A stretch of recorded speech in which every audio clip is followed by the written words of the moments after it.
الرجيم بسم الله الرحمن الرحيم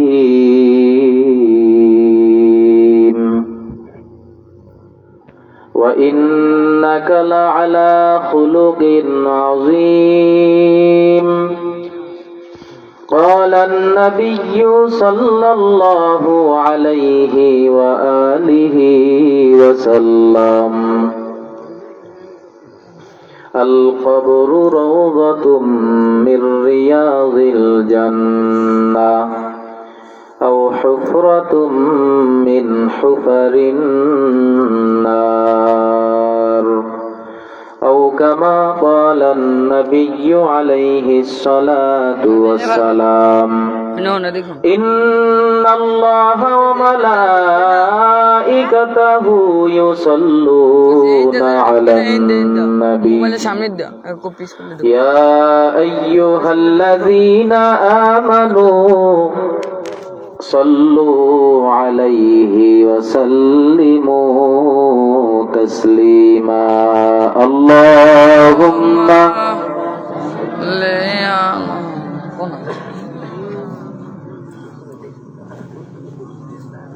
ومولانا محمد صلى الله عليه وعلى آله وأصحابه وبارك وسلم محمد ने आकर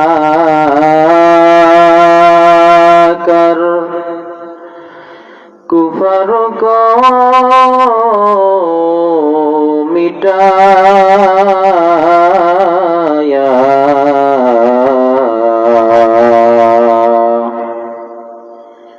कुफर को मिटाकर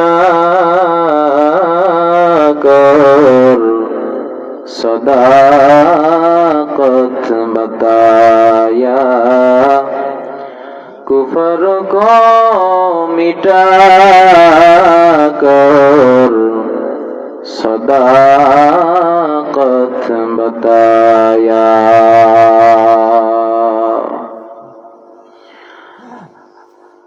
আলহামদুলিল্লাহ পূর্বশিলা যুব সমাজের উদ্যোগে আজকের একদিন ব্যাপী ওয়াজ মাহফিল ও হালকায় জিকিরের সম্মানিত প্রধান অতিথি দক্ষিণ বাংলার অলিকুল শিরোমণি আলহাজ হযরত মাওলানা মাহমুদুল হাসান ফিরদৌস দামাত বারাকাতুহুম পীর সাহেব হুজুর মোকামিয়া দরবার শরীফ আজকের মাহফিলের সভাপতি সাহেব আজকের মাহফিলের বিশেষ অতিথি বৃন্দ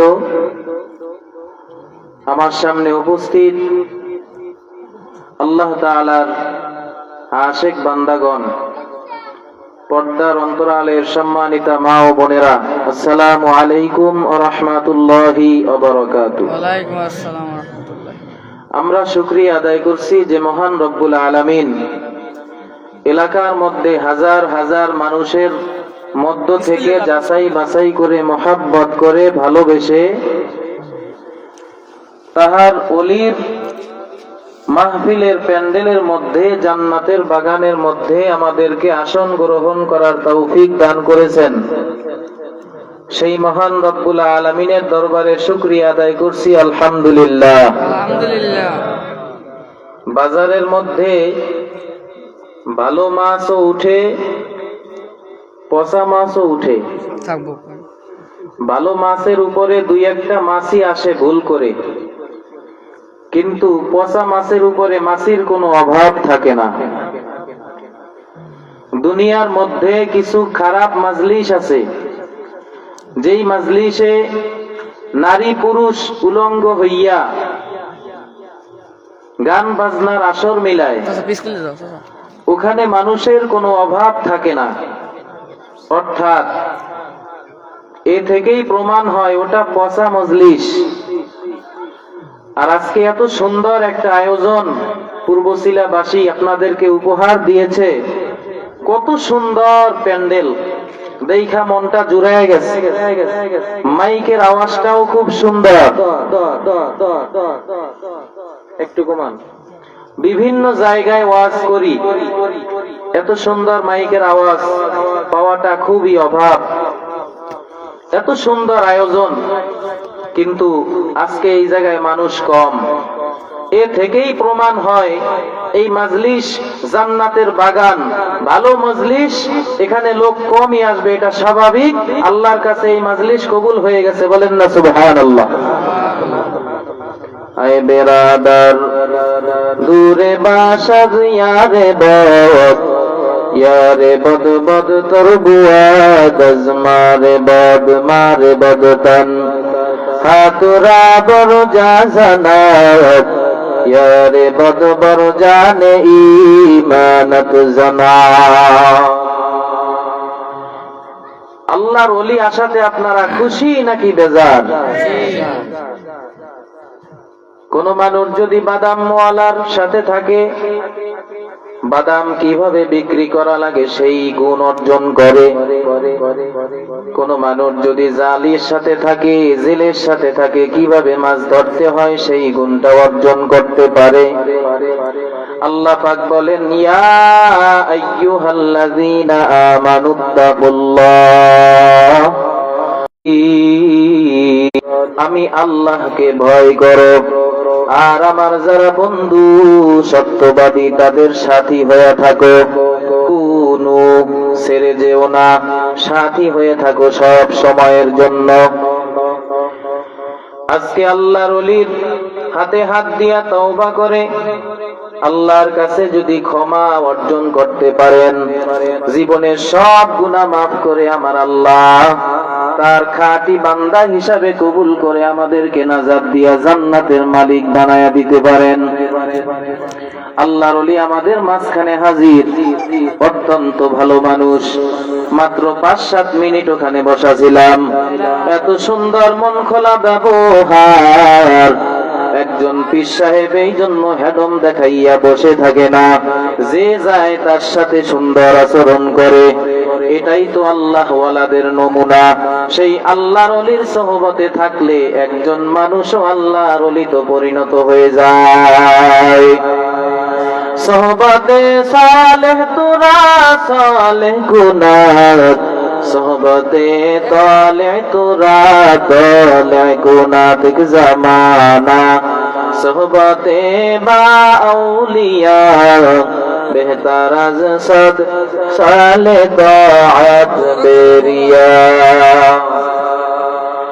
এই মাজলিস এমন একটা মাজলিস, এখানে যারা আসবে সবাই আল্লাহ রাব্বুল আলামিনের মেহমান।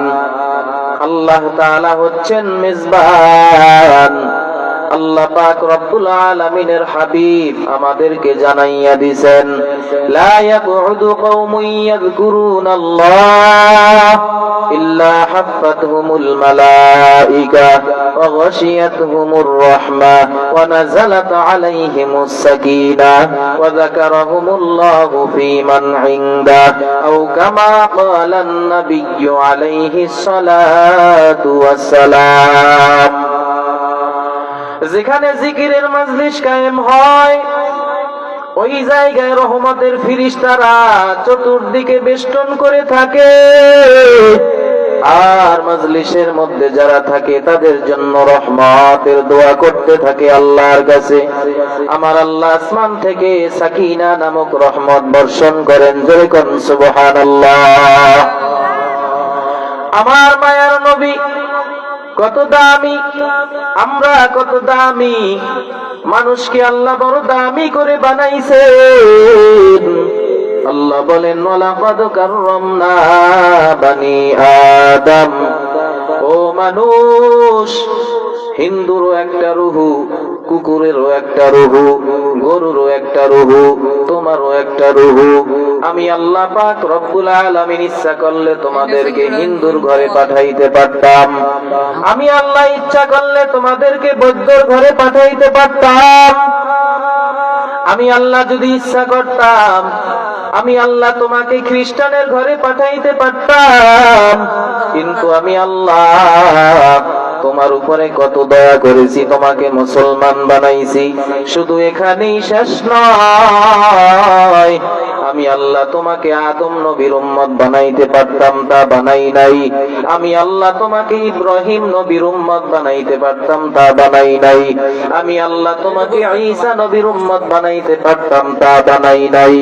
আমি আল্লাহ পাক রব্বুল আলামিন এমন একজন নবীর উম্মত তোমাদেরকে বানাইলাম, যেই নবীর উম্মত হওয়ার জন্য অনেক নবীরাও পাগল। ইমামুল আউয়ালিন আল আখিরিন বহরে সাদকা রাহমাতাল লিল আলামিন সাইয়্যিদুল কাউনাইন খাতমুল মুরসালিন আখিরা মুদবুদ ফখরুল আউয়ালিন। আল্লাহ রাব্বুল আলামিন বলেন, ওয়া ইন্নাকা লাআলা খুলুকিন আযীম, অবশ্যই আপনি উত্তম চরিত্রের অধিকারী।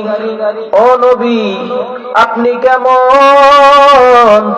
লাউলা কালামা খলাকাতুল আফলাক, আপনাকে না বানাইলে আমি আল্লাহ আসমান বানাইতাম না, জমিন বানাইতাম না, পাহাড় বানাইতাম না, চাঁদ বানাইতাম না, সূর্য বানাইতাম না।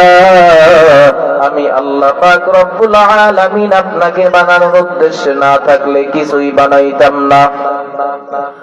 কেমন আমার মায়ার নবীর দাম! আল্লাহর নবী রাস্তা দিয়া হাঁটলে রাস্তার দুই পাশের গাছ নুইয়া নবীকে সালাম প্রদান করত। আমার নবীর কেমন দাম, কেমন দাম!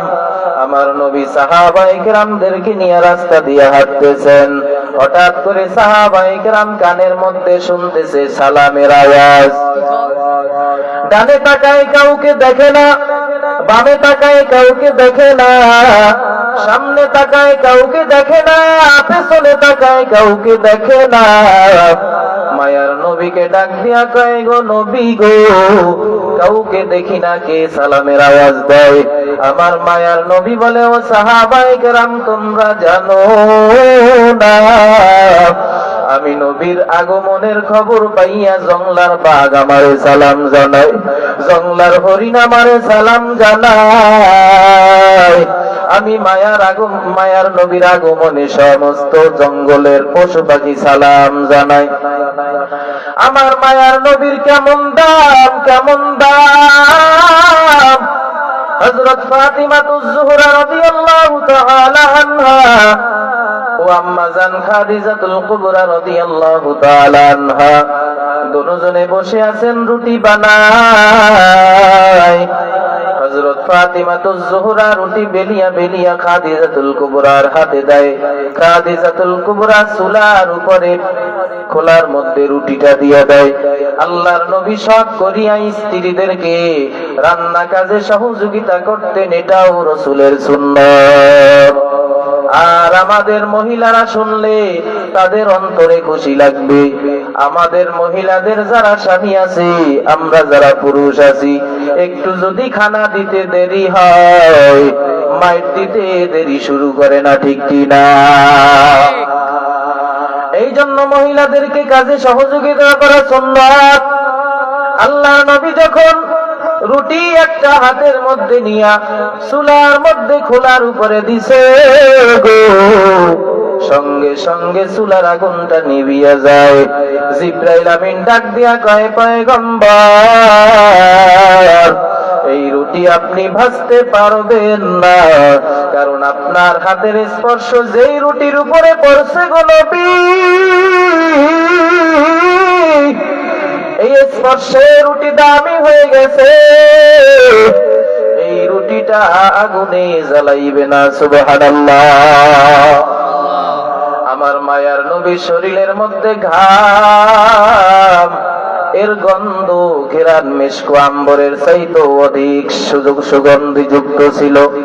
হযরত আয়েশা রাদিয়াল্লাহু তাআলা আনহা বলেন, নবীজির শরীরের ঘাম মোবারক আমি শিশির মধ্যে ভরে রাখতাম।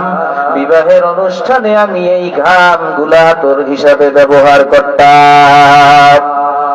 আমার নবীর কেমন বরকত, নবীর চেহারায় কত আলো। আয়েশা রাদিয়াল্লাহু তাআলা আনহা বলেন, ও দুনিয়ার মানুষ, তোমাদের একটা সূর্য আছে যেটা সকালবেলা উদিত হয়, সন্ধ্যাবেলা অস্ত যায়, কিন্তু আমি আয়েশারও একটা সূর্য আছে গো, যেটা সন্ধ্যাবেলা উদিত হয়, সকালবেলা অস্ত যায়। বলে কি সেই সূর্য? বলে আমি একদিন সেলাই কাজ করতেছিলাম, হঠাৎ করে সুইটা আমার হাত থেকে ছিটকে জমিনে পড়ে গেল। আমি সুইটা খোঁজার জন্য কোনো বাতি পেলাম না। আল্লাহর নবী যখন আমার ঘরের মধ্যে প্রবেশ করছে, নবীর চেহারার মধ্যে এত আলো, এত আলো, ওই নবীর চেহারার আলোতে আমি দেখলাম সুইটা খুঁটির কর্নারে পড়ে আছে।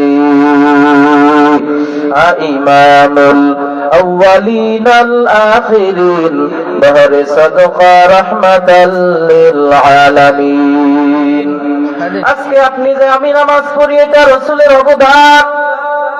সাহাবায়ে কেরাম নবীজির কাছ থেকে দিন শিখছেন। আল্লাহ বলেন, ও দুনিয়ার মানুষ,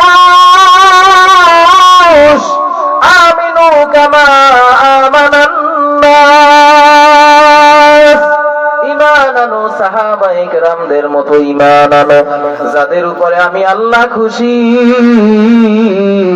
যারা আমি আল্লাহর উপরে খুশি। রাদিয়াল্লাহু আনহুম ওয়া রাদু আন। নবীজি দিনের খেদমত করতে যাইয়া কত কষ্ট করেছেন বাবা। আল্লাহর নবী সাল্লাল্লাহু আলাইহি ওয়াসাল্লাম দিনের দাওয়াত দিয়া যখন ফাতিমাতুজ জোহরা রাদিয়াল্লাহু তাআলা আনহার ঘরের সামনে আসলেন, আয়েশা ডাক দিয়া বলতেছে, ফাতিমা দরজা খোলো। ফাতিমাতুজ জোহরা রাদিয়াল্লাহু তাআলা আনহা ঘরের মধ্যে বসে কোনো আওয়াজ দেয় না। আল্লাহর নবী দ্বিতীয়বার ডাকছেন, ফাতিমার কোনো আওয়াজ নাই।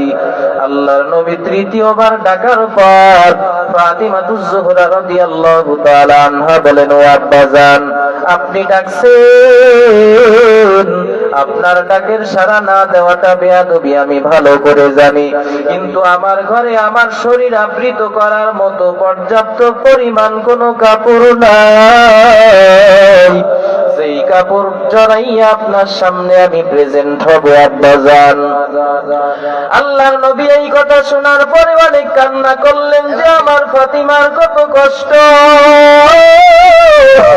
আল্লাহর নবী তার গায়ে থাকা চাদর জানালার ফাঁক দিয়া ফাতিমার গায়ের মধ্যে বললেন, জড়াইয়া নাও, দরজা খুলে দাও। দরজা খুলে দেওয়ার পরে আমার নাতি হাসান কই, হোসেন কই?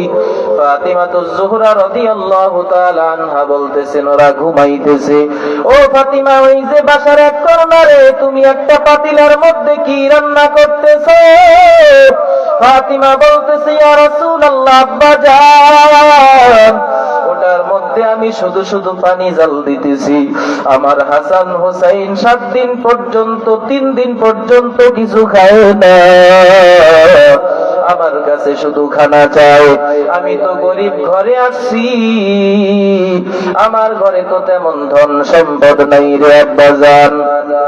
আমি আমার সন্তানদেরকে সান্ত্বনা দিছি, তোরা ঘুমা তাড়াতাড়ি, আমি খানা রেডি করতেছি, উঠলেই খানা দিব। ও আব্বাজান, কিন্তু এই পাতিলার মধ্যে কিছুই নাই। আল্লাহর নবীর কণ্ঠের আওয়াজ পাইয়া হাসান হোসাইনের ঘুম ভেঙে গেল।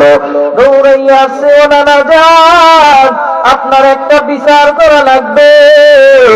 আপনার মেয়ে নাকি জান্নাতি নারীদের সর্দার হয়ে যাবে। ও নানা যান, আপনার মেয়ে আমাদেরকে 3 দিন পর্যন্ত কোনো খানা দেয় না, আপনি একটু বিচার করেন। আল্লাহর নবী তার পেটের উপর থেকে জামাটা উঠাইয়া ডাক দিয়া কয়, রে ও হাসান ও হুসাইন আমার নাতিরা, তাকাইয়া দেখ, তোর নানার পেটের মধ্যে 3টা পাথর বাঁধা আছে, তোর নানা 7 দিন পর্যন্ত কিছু খায় না। তোরাই বল, যেই ব্যক্তি 7 দিন পর্যন্ত কিছু খায় না, ওই ব্যক্তি 3 দিন না খাওয়ার বিচার কিভাবে করবে? আল্লাহর নবী কান্না করতেছেন, হাসান হুসাইনও কান্না করতেছেন। আল্লাহর নবী তাড়াতাড়ি বের হয়ে গেছেন এক ইহুদির বাড়ি, যাইয়া কয়, আমাকে একটু কাজ দেন, বিনিময় আমাকে কিছু খেজুর দিবেন। ইহুদি কয়, এই যে বালতি নাও, রশি নাও, এই কূপ থেকে একটু পানি উঠাও, 1 বালতি পানি উঠাইবা, 2টা খেজুর পাইবা। আল্লাহর নবী যখন বালতির সাথে রশিটা বাইধা কূপের মধ্যে ফালাইছে, রশিটা ছিল দুর্বল, বালতিটা রশিটা সিরিয়া কূপের মধ্যে ভরিয়া গেল। আল্লাহর নবীর এই দৃশ্য দেখার পর ইহুদি আল্লাহর নবীর গালের উপরে একটা থাপ্পড় বসায়া দিছে। ভাইরা, আল্লাহর নবী আল্লাহর কাছে বলে, আল্লাহ, ওরা তো আমাকে চিনে না, ইহুদি আমাকে চিনে না, ও আল্লাহ, তুমি তো আমাকে চিনো, আমার কোনো দোষ নাই রে আল্লাহ। আল্লাহ পাক বলেন, নবী গো, আপনি কূপের মধ্যে হাত বাড়ান, পরবর্তী কুদরত আমি আল্লাহ দেখাইব। আমার মায়ার নবী বিসমিল্লাহ কইয়া কূপের মধ্যে হাত দিছে, বালতি আর রশি অনেক নিচে, আল্লাহর নবীর হাত আস্তে আস্তে লম্বা হইতেছে। আল্লাহু আকবার। এই দৃশ্য ইহুদি দেখতেছে, তাকাইয়া দেখা আশ্চর্য হয়ে গেল। বালতি রশি উঠানোর পর আল্লাহর নবী কয়, আপনি আমাকে মাফ করবেন, শুধু এখানেই নয়, ওই যে বলছি, ওয়া ইন্নাকা লা আলা খুলুকিন আযীম, আল্লাহ বলেন, নবী গো, সবচাইতে উত্তম চরিত্রের অধিকারী আপনাকে আমি বানাইছি। আল্লাহ পাকের কেমন চরিত্র? খুলুকিন আযীম। আখলাক 3 প্রকার। কয় প্রকার? 3 প্রকার। আখলাকে হাসানা, আখলাকে কারিমা, আখলাকে আযীমা। আখলাকে হাসানা কোনটা? বলে, আপনাকে একজনে একটা আঘাত করছে, আপনিও করছেন, এটা হলো আখলাকে হাসানা। আখলাকে কারিমা হলো আপনি একজনকে আঘাত করছেন, কিন্তু সে আপনাকে আঘাত করে নাই, আপনাকে মাফ করে দিছে, এটা হইল আখলাকে কারিমা। আর আখলাকে আযীমা হচ্ছে, আপনি একজনকে ক্ষতি করছেন, সে আপনার ক্ষতি তো করে নাই, আপনার বরং উপকার করছে। আমার নবীর আখলাকের নাম হলো আখলাকে হাসানা। আল্লাহর নবী কয়, ইহুদি, আপনি আমাকে থাপ্পড় মারছেন, থাপ্পড় তো মারা লাগছে, আপনার রশি আর বালতি পড়ে গেছে, না পড়ে গেলে তো আপনি আমার গালে থাপ্পড় মারা লাগতো না। আপনার তো অনেক কষ্ট হয়েছে, থাপ্পড় মারতে হাতে মনে হয় ব্যথা পাইছেন। আল্লাহর নবী ইহুদির হাতটা সামনে নিয়ে হাত টেনে টেনে দিতেছে, আর বলে, মাফ করবে, আমি অপরাধ করেছি, এই জন্য আপনার আমাকে কষ্ট করে থাপ্পড় মারা লাগছে। আল্লাহর নবী সাল্লাল্লাহু আলাইহি ওয়াসাল্লাম বাসার মধ্যে খেজুর নিয়ে চলিয়ে গেলেন, ফাতিমাকে খাওয়াইলেন, হাসান হুসাইনকে খাওয়াইলেন, হযরতে আলী আসেন, সেও খাইলেন রে বাবা। ওই পাশে ইহুদির অন্তরের মধ্যে আমার আল্লাহ হেদায়েতের নূর দিয়া দিছে। হেদায়েতের মালিক কে? ইন্নাকা লা তাহদি মান আহবাবতা ওয়ালাকিন্নাল্লাহা ইয়াহদি মান ইয়াশা।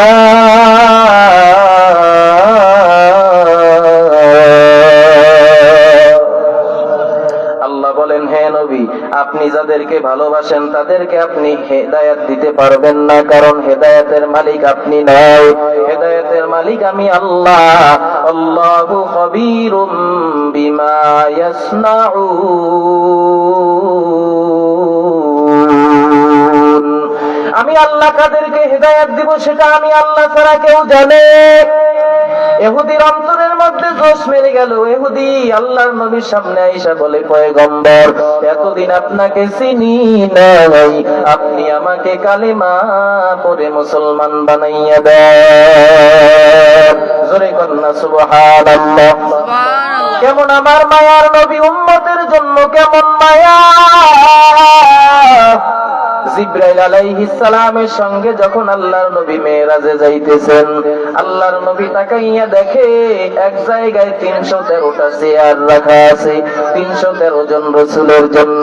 কিন্তু 312টা চেয়ার এক জায়গায়, আর একটা চেয়ার আলাদা এক জায়গায়। আল্লাহর নবী জিবরাইল আলাইহিস সালামকে জিজ্ঞাসা করলেন, ও জিবরাইল, এই 312টা চেয়ার এক জায়গায় আর এই একটা চেয়ার আলাদা এক জায়গায়, কারণটা কি জানতে চাই? জিবরাইল আলাইহিস সালাম বললেন, পয়গম্বর, আমার আল্লাহ পাক রব্বুল আলামিন আপনাকে অনেক মহব্বত করেন, আপনার উম্মতদেরকেও অনেক মহব্বত করেন। এই 312টা চেয়ার জাহান্নামের দরজা থেকে একটু পাশে রাখা হয়েছে, আর আপনার চেয়ারটা একটু কাছাকাছি রাখা হয়েছে, কারণ আপনার গুনাহগার উম্মতেরা যখন আগুন সহ্য করতে না পারে, যখন চিৎকার করবে, ওই চিৎকারের আওয়াজটা যেন আপনার কানের মধ্যে তাড়াতাড়ি আসে, সহজেই আসে। আর এই চিৎকার শুনিয়া আপনার উম্মতের প্রতি যেন মায়া বেড়ে যায়, আর আপনি আল্লাহর কাছে সুপারিশ করেন, আল্লাহ গো, আপনি আমার উম্মতদেরকে মাফ করে দেন। আমার আল্লাহ কয়, ও নবী গো, আপনি বলতে দেরি হবে, জাহান্নামের মধ্যে আপনার উম্মতের যদি যারা পরিমাণ কোন নেক থাকে, ওই উম্মতকেও আপনি বের করে জান্নাতের মধ্যে ঢুকাইয়া দেন। প্রত্যেক নবীর একটা স্পেশাল দোয়া ছিল। সমস্ত নবীরা স্পেশাল দোয়া আল্লাহর কাছে করেছে, আল্লাহ কবুল করেছে দুনিয়াতেই। কিন্তু আমার আল্লাহ পাক রব্বুল আলামিনের হাবিবের কাছে জিবরাইল আলাইহিস সালাম 70,000 বার জিজ্ঞাসা করছেন, ইয়া রাসূলুল্লাহ, ইয়া হাবিবাল্লাহ, আপনার কি চাওয়া আছে আল্লাহর কাছে বলেন। 70,000 বারই আমার আল্লাহর নবী ডাক দিয়া বলছেন, রব্বি হাবলি উম্মতি, রব্বি হাবলি উম্মতি। আমার নবী দুনিয়াতে উম্মত ভুলে নাই, ওই হাসরের ময়দানে এমনকি কবরেও নবী উম্মতের জন্য কাঁদে। আর ওই উম্মত দাড়ি কামাইয়া, ওই উম্মত সুদ খাইয়া, ওই উম্মত বেপরদায় চলিয়া আমার নবীর কলিজায় আঘাত দিয়া, নবীকে কষ্ট দিয়া, তারপরে নবীর শাফাআত চায়। দাড়ি নাই, রাসূলের সুন্নাতের উপরে আমল নাই, কবরে রাখার সময় বলে বিসমিল্লাহি ওয়া আলা মিল্লাতি রাসূলিল্লাহ। একটা মানুষ নামাজ পড়লে দেখা যায় সে নামাজ পড়তেছে, কিন্তু এই নামাজ কবুল হয়েছে কিনা বলা যায় না। একটা মানুষ মারা গেলে সে কি আমল নিয়ে যায় বা যায় না তা দেখা যায়, বলা যায়, সাক্ষ্য দেওয়া যায়, স্বীকৃতি প্রদান করা যায় না। কিন্তু একটা আমল এমন, যেই আমলটা মানুষ নিয়ে যাইতেছে কি নিয়ে যাইতেছে না সবাই বলতে পারে, সেটার নাম হলো দাড়ি। একটা মানুষ যখন দাড়ি ছাড়া কবরে শোয়ানো হয়, আল্লাহ দেখে সে রাসূলের সুন্নাত নিয়ে আসতেছে না, নবীও দেখে আসতেছে না, কিন্তু আপনি বলতেছেন কবরে রাখার সময় বিসমিল্লাহি ওয়া আলা মিল্লাতি রাসূলিল্লাহ, আমি রাসূলের মিল্লাতে, রাসূলের তরিকায়, রাসূলের কায়দায় আমি রাখলাম। আসলে আপনিও মিথ্যাবাদী, মিথ্যা কথা বলতেছেন, ধোঁকাবাজি করতেছেন। আল্লাহ কয়, তুমি তো মিথ্যা কথা বলতেছো, ও তো রাসূলের সুন্নাত নিয়ে যায় না, তুমি মিথ্যা সাক্ষ্য কেন দিলা? তুমি নিজেও গুনাহগার হইলা। জোরে কোন কথা ঠিক কিনা? এর নবীর উম্মতের দল, আমার নবী 70,000 বার বলছে রব্বি হাবলি উম্মতি। ওই যে একটা স্পেশাল দোয়া ছিল, ওটা রাসূল দুনিয়াতে বসে করে নাই। ওই স্পেশাল দোয়াটা আমার নবী হাসরের ময়দানে আল্লাহ পাক রব্বুল আলামিন যখন বিচার করবেন, তখন আমার নবী সিজদায় পড়ে থাকবে আর বলবে, আল্লাহ আমার উম্মতদেরকে আপনি মাফ করেন, মাফ করেন। রব্বি হাবলি উম্মতি, আমার উম্মত, আমার উম্মত যদি জাহান্নামে যায়, আমি নবী জান্নাতে যাব না। ও নবীর উম্মতেরা, ওই নবীকে ওসিলা বানাইয়া, ওই নবীকে ভালোবাসা তারপরে কবরে যাওয়া লাগবে, কথা ঠিক কিনা? নবীজিকে ভালোবাসতেন হযরতে খাদিজা, 40 বছরের নারী, কত বড় পাহাড় বেয়ে নবীজির জন্য হীরার গুহারে খানা নিয়ে যাইতে। ওই খাদিজা নবীজি ঘরের মধ্যে আসলে খাদিজা কত খেদমত করতেন। নবীজি যখন গভীর রাতে বাসায় ফিরতেন, দরজায় নক করার সাথে সাথে খাদিজা দরজাটা খুলিয়া দিত। ও খাদিজা, আপনি কি ঘুমান নাই? খাদিজা ডাক দিয়া কয়, না না, কারণ আমি জানি আপনি ছোটবেলায় আপনার মাকে হারাইছেন, আপনার বাবাকে হারাইছেন। যারা মা বাবাকে হারাইছেন তারা বুঝবেন মা বাবা হারানোর বেদনা কত কষ্ট। এখানে যারা এতিম সন্তান আছে, মা নাই বাবাও নাই, একটু চোখের পানি ছেড়ে আল্লাহর কাছে কান্না করেন। আমার নবীও এতিম,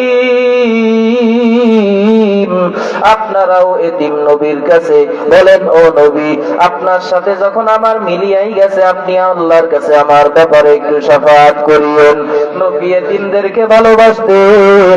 আল্লাহর নবী মসজিদে নববীতে ঈদের দিন সকালে নামাজ পড়তে যায়, হঠাৎ করে তাকাইয়া দেখে রাস্তার পাশে একটা যুবক কবরের কিনারায় বসে কান্না করতেছে, আব্বু আব্বু বলিয়া। আল্লাহর নবী কয়, যুবক, তুমি কি যাইবা না? ঈদগাহে কি যাইবা না?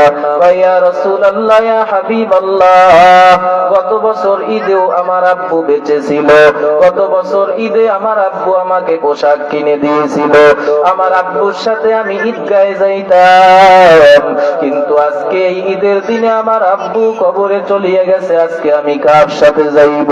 আল্লাহর নবী বসলেন, বৈশা বলতেছে, রে যুবক, আমার ঘাড়ের উপরে উঠো। আল্লাহর নবী তাকে কাঁধের উপরে নিয়ে মসজিদে নববীর মধ্যে ঝুলিয়ে গেল। আল্লাহর নবীর পাশে বসাইল, বসানোর পর খুতবা প্রদান করলেন। সাহাবায়ে কেরাম বলতেছেন, ইয়া রাসূলুল্লাহ, এই যুবকটাকে কখনো দেখি না, এই যুবকটাকে কি আপনার পাশে বসাইয়া খুতবা প্রদান করলেন? আল্লাহর নবী ডাক দিয়া কয়, ও সাহাবায়ে কেরাম, আমিও এতিম, এই যুবকটাও এতিম, তোমরা এক এক করে আসো, এই যুবকের প্রতি তোমরা খেয়াল রাখবা, ভালোবাসবা। এই যুবকের মাথায় হাত বুলাও, কারণ এতিমের মাথায় হাত বুলাইলে হাতের নিচে যতগুলা চুল পড়বে ততগুলা নেক আল্লাহ আমল নামায় দান করবে। ও নবী, আপনার মা নাই, বাবা নাই, আমি খাদিজাই তো আপনার সব।